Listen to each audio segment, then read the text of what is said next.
extent. Because we know that the Russians have sent some peace troops over there to neutralize the situation.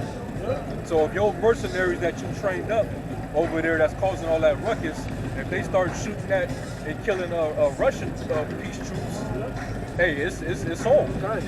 It's on. You know what I mean? That's the start of a proxy war. Yeah. Which always escalates into what? Hey, the actual country is getting down, man. Yep. It's always the middleman first. So the Lord He's the one that's dragging you into this war, man. All right? The Lord He's dragging your ass into war, man. All right? The second war is past and the third war will come quickly. We know that this is going to be a showdown between the bear and the beast.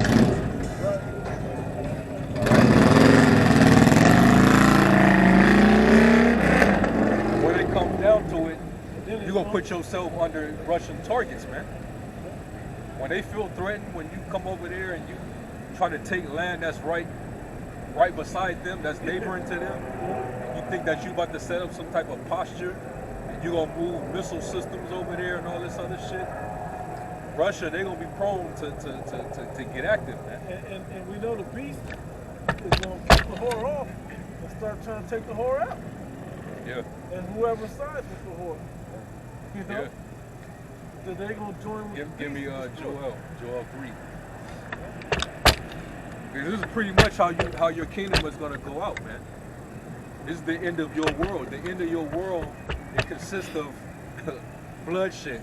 It consists of missiles dropping. It consists of mushroom clouds. And because you pursue with blood, blood shall pursue thee. Yep.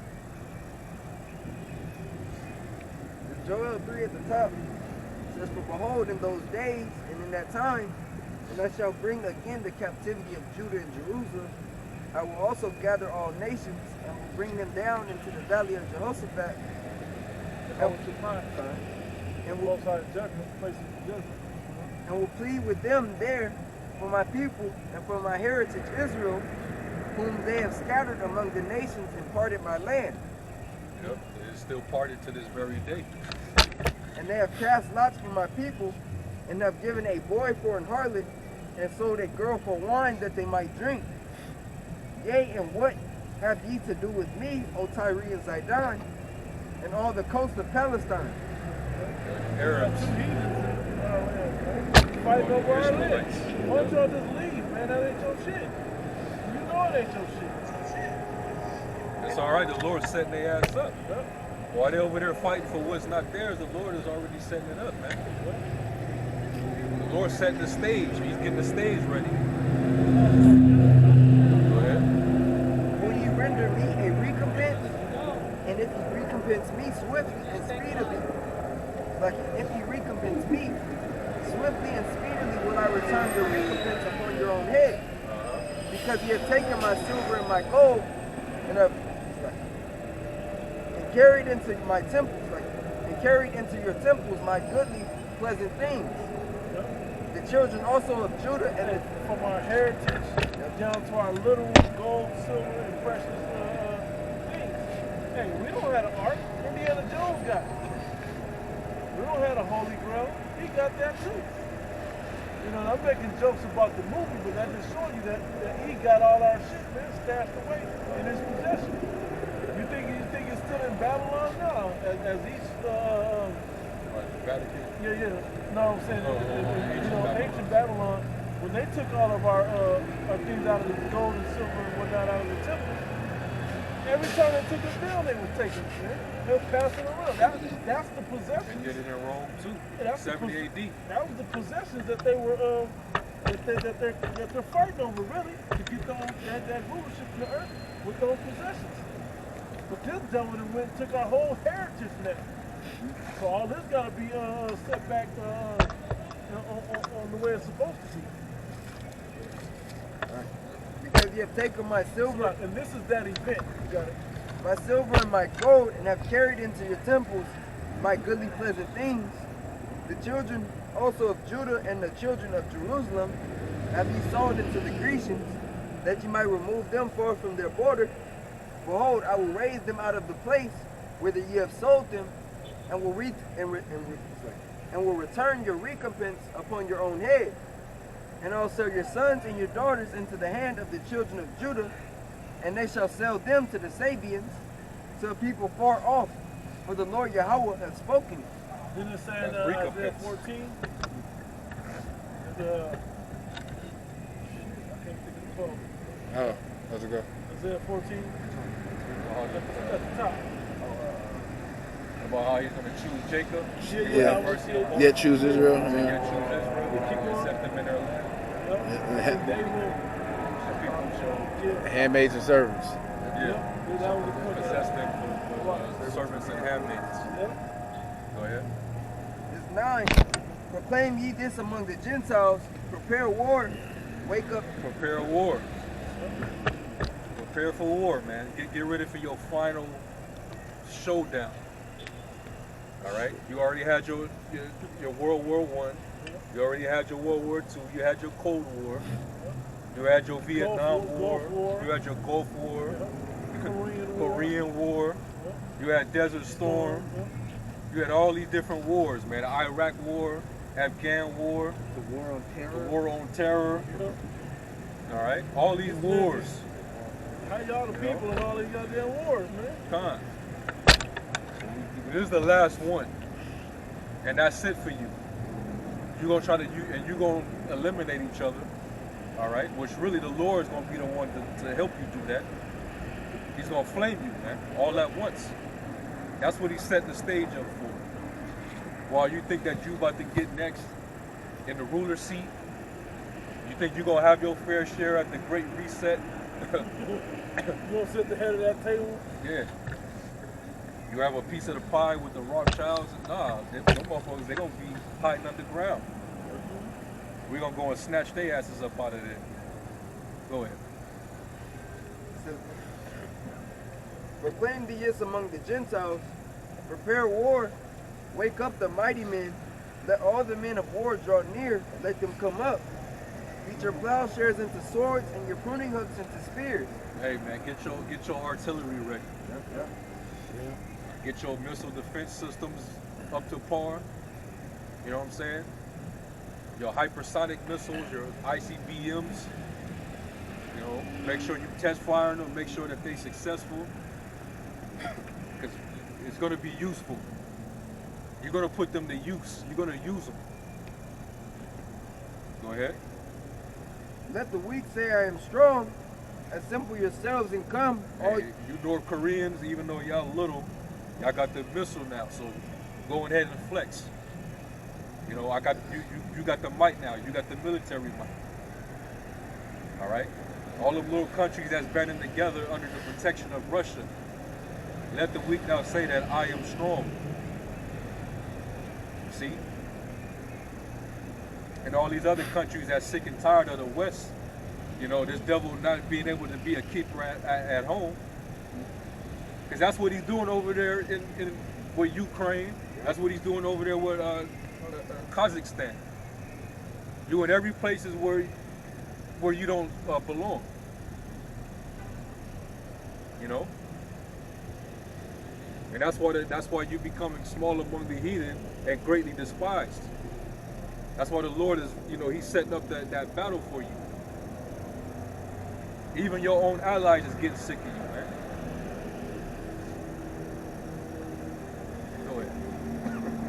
assemble yourselves and come, all ye heathen, and gather yourselves together round about. Thither cause thy mighty ones to come down, O Yahweh. Let the heathen be wakened and come up to the valley of Jehoshaphat, for there will I sit to judge all the heathen round about. And that's where He's going to judge and make war. All right, that's where He's going to plead, man. All right, He's going to thrust in that sickle. All your armies are going to get obliterated. All your militaries, NATO, the beast, is going to be given to a burning flame. Babylon is going to get just laid waste, flat. All right, because the Lord's going to allow Russia and their allies to shoot all their nukes right over here. There's so many targets on America, man. It's no matter. It doesn't matter where you got missile defenses hitting at, it's not going to succeed. All right, the Lord's gonna make those missiles smart, because He's gonna put His Spirit into it, and He's gonna guide them over here to wipe this place the fuck out. He said, "For my sword shall be based in heaven, And shall come down upon Idumea. upon the people of my curse and judgment." That's right, man. So when we see these little conflicts building up and getting tension, brothers should be amped up, man, because these conflicts is what's building to that moment. It's gonna get to a point where they're gonna go from, all these attacks on each other to now shit just got real. We finna go nuclear. We're gonna go nuclear, man. And once that happens, man, game over. Isaiah 65, since you said all of that, I'm going to start with verse 10. It says, "Rejoice ye with Jerusalem, and be glad with her." I'm going to read through it. "All ye that love her, rejoice for joy with her. All ye that mourn for her, that ye may suck and be satisfied with the breast of her consolations, that ye may milk out and be delighted with the abundance of her glory. For thus said the Lord Yahweh, behold, I will extend peace to her like a river, and the glory of the Gentiles like a flowing stream. That then shall ye suck, ye shall be borne upon her sides, and be dandled upon her knees."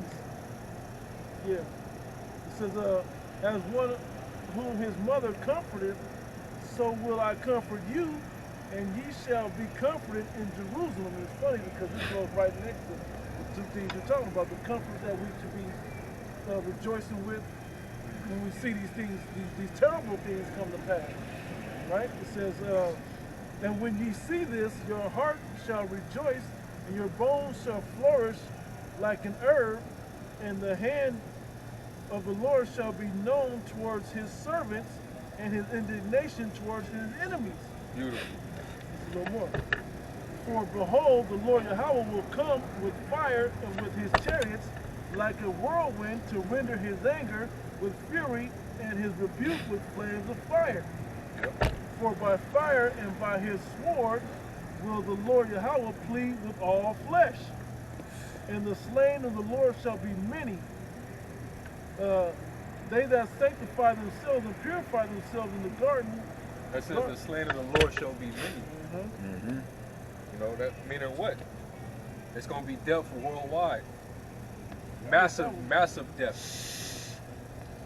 Like when you see them fish kills, when you see just a whole ocean, Blood. a whole shore full of just dead fish laid out, well, it's gonna be like that, but with bodies, people, all over the world. Every zombie apocalypse movie, it has that. That element's in there, man. It's usually at the beginning of the movie. Yeah. But they'll kind of just breeze through it, like monologue through it, montage or whatever. Montage, right?